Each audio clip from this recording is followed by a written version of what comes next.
오늘도 레전드 채널을 방문해주셔서 대단히 감사합니다. 시원통쾌 감동 눈물 레전드 사연 바로 시작하겠습니다. 안녕하세요. 정말 믿기 힘든 일이 발생해서 이렇게 사연을 보내게 되었습니다. 저는 결혼한 여자입니다. 남편과는 8년이라는 긴 연애 끝에 결혼하게 되었어요. 말이 참 잘 통하는 사람이었습니다.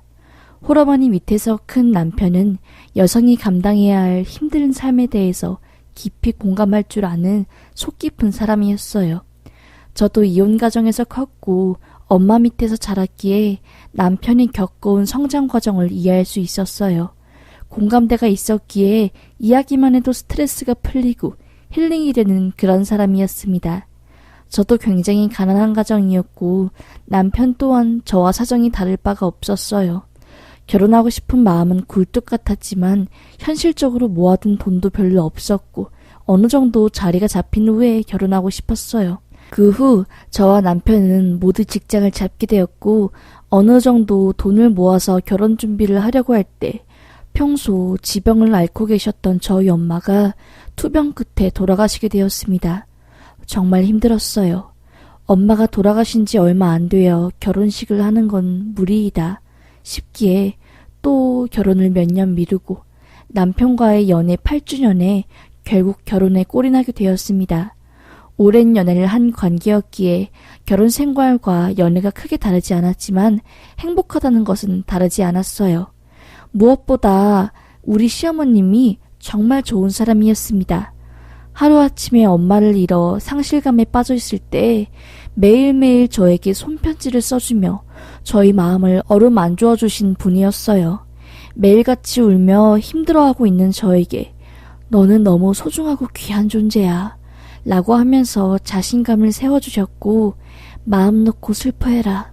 너가 무너지더라도 이 시모가 다시 일으켜 세워줄 테니 후회 없이 슬퍼하고 아파하고 지금 이 감정을 온전히 느끼고 받아들여야지 나중에 시간이 흘러 엄마 생각이 날 때 그때 다시 무너지지 않을 수 있을 거야 라며 저를 지켜주셨어요. 정말 제 2의 엄마, 아니 저는 그냥 친정 엄마가 2명이 있구나 라는 생각이 들 정도로 감사하고 좋으신 분이었습니다. 왜 결혼은 집안과 집안의 만남이라고 하잖아요. 그런 면에서 나는 정말 결혼 잘했구나. 남편뿐만이 아니라 어머님이 이렇게 좋은 사람이라서 난 정말 복받았구나 라고 생각했습니다. 그렇게 저는 하루하루 행복한 결혼 생활을 이어나갔어요. 결혼 3년차 때 아이를 가지려고 했는데 1년이 지나도 자연적으로 임신이 안 되었습니다. 아이는 때때로 되는 것이 아니더라고요. 몸에 좋은 한약에 유명하다는 병원까지 다 가봤지만 아이는 생기지 않았습니다. 결국 미루고 미뤘던 시험관까지 시도 끝에 생긴 아이는 임신 중간에 심장이 멈추어 결국 수술을 해야 했어요. 얼마나 힘들던지요. 산부인과에서 아이를 떼는 수술을 한 뒤 저는 거의 제 몸 절반을 떼낀 기분이었어요. 나 때문에 아이의 심장이 멈춘 것 같았습니다. 그냥 내가 너무 한심하고 죽고 싶었고 비참했습니다. 아이를 못 가지는 여자라고 생각하니 그냥 쓸모없는 사람처럼 느껴져서 한없이 우울하더라고요. 남편은 괜찮아. 아이 없어도 돼. 너만 있으면 난 행복해. 라며 위로해주는데 그 말이 귀에 안 들어오더라고요. 아무것도 못하고 밥도 안 먹고 정말 영양실조 직전까지 갈 정도였습니다. 그때 어머님께서 매일 저희 집에 오셔서 미역국이며 닭죽이며 밥을 해주셨어요. 죄송해서 입맛도 없는데 꾸역꾸역 먹었고 그 덕에 다시 몸에 조금씩 살이 붙었고 회복할 수 있었습니다. 저를 위해서 몇 시간이나 되는 거리를 매일매일 오가셨고 정말 죄송스럽고 감사하였죠. 그렇게 저는 어머님과 남편의 지극정성으로 아이를 잃은 슬픔을 극복하고 다시 정상적인 삶을 살 수 있게 되었어요. 그런데 저희 부부에게 너무나 절망적인 일이 생겼습니다. 지금 생각해도 우라통이 터지고 가슴이 답답한데 저희 부부는 전세로 집을 살고 있었어요. 유난히 시세보다 저렴한 집이었고 위치도 저와 남편 직장에서 가깝고 살기 좋은 동네였어서 전세 계약을 했습니다. 다만 마음에 걸렸던 거는 융자가 있는 집이었는데 집주인이 집 여러 채를 가지고 있고 경매까지 넘어갈 일 없다. 안심해라는 말에 계약을 했지요. 그 집에서 잘 살고 있었습니다. 그런데 그 집주인께서 사업이 잘못돼 파산 신청을 했고 집이 전부 경매에 넘어간 겁니다. 빚이 워낙 많아 경매에 넘어가서 팔려진 집 예매금은 전부 빚을 탕감하는 데 사용되었고 저희 부부의 소중한 전 재산이 담겨있는 전세금은 몽땅 날아가게 되었습니다. 하루아침에 완전 땅거지가 되어버린 거였습니다. 하루아침에 거리에 나 앉아야 하게 된 거였습니다. 너무 억울하고 답답하고 미친듯이 화가 나서 불면증이 올 정도였어요. 남편은 매일 법원과 변호사를 찾아가 상담하고 부동산에 찾아가 어떻게 된 일이냐며 통곡을 했지요. 정말 초토화가 되었습니다. 엎친 데 덮친 격으로 일어나서는 안 될 일마저 생긴 겁니다. 저와 남편이 비가 억수로 내리는 날에 차를 타고 바람을 쐬러 나갔습니다. 안 좋은 일이 생기고 난 후로 급격하게 저희 부부 사이는 냉골이 되었고 조금이라도 분위기를 바꿔보고자 오랜만에 나간 데이트였거든요. 그런데 그때 반대편에서 오고 있던 트럭이 차선을 넘어 저희 차를 갑자기 박아버린 겁니다. 그대로 저희 부부가 타고 있던 차는 가드레일을 부수고 튕겨져 나갔고 저와 남편은 바로 기억을 잃었어요. 장대비가 주룩주룩 내리고 어두컴컴해서 저와 남편은 다시 집으로 갈까? 차 돌릴까? 하고 있는데 빵빵 하는 소리와 함께 불빛이 눈을 비추더니 쾅 하는 소리와 함께 저는 그 사건에 대한 기억을 잃었습니다. 사고가 나서 정신을 잃은 거였죠. 눈 떠보니 저는 이미 1차 대수술이 끝난 상태였고 골반 아래가 찌그러진 차 사이에 껴서 완전히 아작난 상태고 출혈 상태가 엄청나서 쇼크가 왔다고 하더라고요. 갈비뼈며 쇄골이며 안 부러진 곳이 없었고 거의 일주일 넘게 사경을 헤맸다고 합니다. 1차 수술이 끝나서 겨우 눈을 떴을 때도 제정신이 아니었어요. 그때까지만 해도 저는 꿈을 꾸고 있는 줄 알았습니다. 비닐모자? 하여튼 파란색 보호복 같은 걸 입고 있는 시어머니께서 제가 눈 뜨자마자 펑펑 오시는데 그 모습을 딱 보고 저는 다시 기억을 잃었습니다. 그리고 나서 다시 수술을 하고 사경을 헤매다가 다시 정신을 차려 눈을 뜨게 되었어요. 의식이 돌아오고 사리분별이 가능해질 수 있게 되자 저는 의료진에게 물었어요. 지금 어떻게 된 거예요? 남편은 어딨어요? 괜찮아요? 우리 남편은 지금 남편 볼 수 있어요? 설명 좀 해주실래요? 라고 묻자 지금은 절대 안정을 취해야 하는 시기라면서 아무도 남편에 대해 말해주지 않더라고요. 너무나 답답하고 걱정되었습니다. 그렇게 저는 그 이후로 수차례 마취와 수술을 반복했어요. 어느 정도 몸 상태가 그나마 버틸 수 있을 정도로 회복이 되자 저는 차마 듣기 힘든 이야기를 듣고야 말았습니다. 남편이 그 자리에서 즉사했다는 이야기였습니다. 운전석에 있던 남편은 바로 그 자리에서 사망했고 저는 기적적으로 살아난 거였어요. 상대편 운전자는 그날 술을 마시고 운전을 하다가 잠이 들어 차선을 넘고 저희를 박은 거였어요. 가해자는 보험 들어놓은 것도 없었고 완전 무일푼, 그냥 감옥 가도 아쉬울 게 없는 사람이었기에 가해자에게서부터 어떠한 보상이나 사과 또한 받지 못했습니다. 병원비는 전부 제 앞으로 빚이 된 거였지요. 생사가 왔다 갔다 하는 상태인 저에게 남편이 사망했다는 사실을 알려주면 급격하게 몸 상태가 안 좋아질 것 같아서 의료진과 어머님 모두 저에게 남편에 관한 이야기를 몇 달간 숨긴 거더라고요. 큰 수술이 끝나고 안정을 취한 후 들은 남편이 소식이었지만 저에게는 너무나 충격이었습니다. 엄마도 돌아가시고 고아나 다름없었던 나에게 유일한 내 가족이었던 사람이 세상을 떠나다니 충격에 저는 팔에 있던 링거를 다 뽑아버리고 소리를 지르며 창밖으로 떨어지려고 했어요. 사는 게 의미가 있나 싶었습니다. 그리고 이미 골반 밑으로 전부 으스러진 제 몸은 반병신이나 다름이 없었고 한순간에 장애가 생긴 거였기에 도저히 이 상황을 받아들이기 힘들었고 그냥 살기 싫었어요. 의료진이 달려들어와 안정제를 넣고 저를 진정시켰습니다. 그렇게 저는 퇴원을 할 때까지 매일매일 눈물을 흘렸어요. 정신과 상담 치료도 병행했지만 저에게 조금의 도움도 되지 않았습니다. 어머님께서는 농사 짓는 것도 포기하고 올라오셔서 매일매일 제 곁을 지키시고 함께 눈물을 흘리며 슬퍼해 주셨어요. 정말로 어머님이 없으셨으면 저는 버티지 못했을 거예요. 하루아침에 걷기 못하는 장애를 가지고 팔조차도 근육이 끊어지고 신경이 잘려 손가락을 구부리는 것조차 힘들었고요. 온몸에는 흉터 자국에 얼굴도 꼬맨 자국으로 가득했습니다. 어머님은 매일 밤 자고 있던 제 손을 잡고 기도를 하셨어요. 사실 저는 자고 있었지만 어머님이 기도한 걸 눈물을 머금으며 다 듣고 있었어요. 제발 우리 아가 더 이상 아프지 않게 하느님께서 도와주세요. 착하고 귀한 아가인데 아들이 그렇게 황망하게 떠나고 나한테 남은 사람은 우리 며느라가밖에 없다고. 내 인생을 걸고 이 아가를 책임질 테니 아버지께서 도와달라며 하루도 빠짐없이 저를 위해 기도하는데 눈을 꼭 감고 흐르는 눈물을 베개에 숨기며 그렇게 저는 힘을 냈습니다.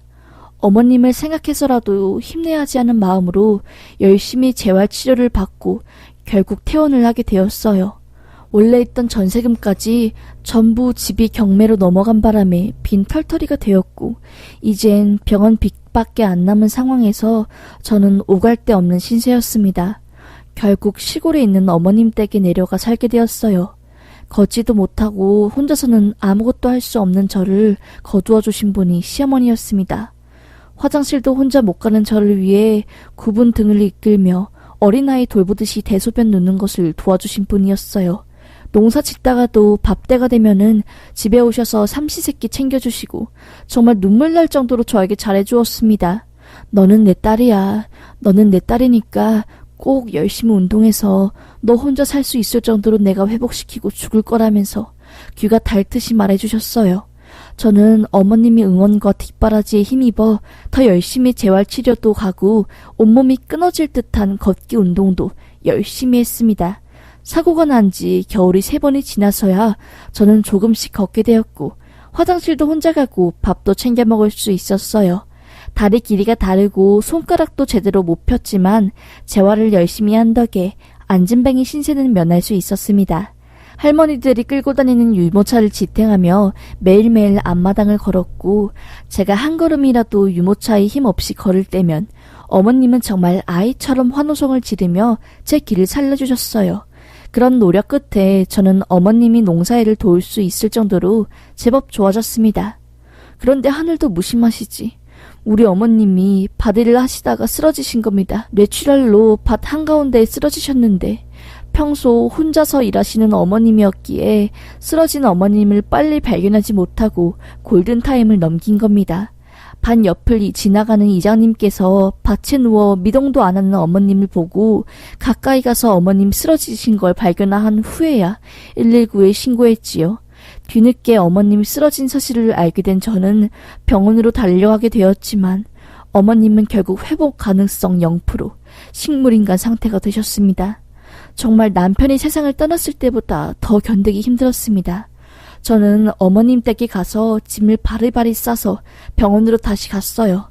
어머님을 돌보기 위해 집에 있는 짐을 다 싼 거였지요. 그렇게 저는 어머님에게 받은 사랑을 다시 돌려주었습니다.